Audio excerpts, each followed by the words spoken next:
F-R-P रक्कम असेल ते आपण वेळोवेळी कव्हर करतच असतो.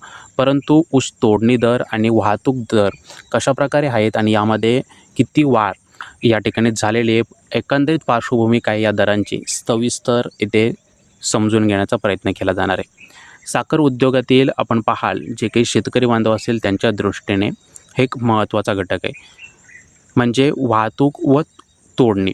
जर ऊस वाहतूक योग्य दरात झालेली नाही, ऊस तोडणी, तर मग पुढे जाऊन नुकसानी होऊ शकतात. आपण पाहाल गेल्या 5 वर्षात ऊस शेती व साखर उद्योगामध्ये बरेच उलथापालट झालेले आपण अनेक अपडेट्स वेळोवेळी कव्हर केलेले देखील आहेत. इंधनाचे दर वाढलेले आहेत, सर्वच गोष्टी आता महाग होत आहेत आणि त्याचप्रमाणे पेट्रोल डिझेल दर वाढल्याने ऊस वाहतुकीचे दरही आपल्याला पाहायला मिळेल की त्याच्यावर परिणाम जाणवतो आहे आणि मोठ्या संख्येने आपल्याला दरामध्ये वरखाली आपल्याला फ्लक्च्युएशन पाहायला मिळत आहे.